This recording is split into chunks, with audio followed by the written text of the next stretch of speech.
Hello and welcome back to the channel HardReset.Info, and today I will show you how to do a refund on AliExpress. Open AliExpress on your phone and go to your account at the bottom side of your screen and enter My Orders section. Now you want to select a order that you want to get your refund for. Simply tap on it to open its details. So it should look like this, and basically you want to open a dispute, so press this open dispute button. This will redirect you to dispute page, and you want to pick your option. So the first option will be refund only, in case when you want to keep your item and partially get your money back.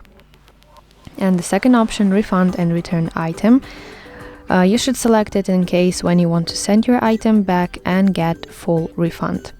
Then select dispute reason, simply tap this arrow and you will get list of reasons. Then you should enter refund amount.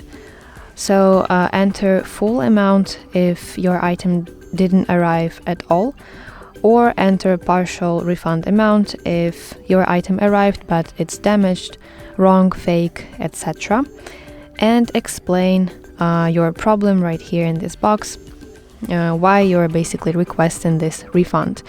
And in the very end, you should provide some evidence. So upload some pictures, videos, tracking, some screenshots, whatever that will prove your request. And do not forget to submit it by pressing this red button, submit. And all you have to do from this moment is just wait for sellers' further actions. So that's it. Thank you for watching, and if you find this video helpful, please like it and subscribe to our channel for more content like this.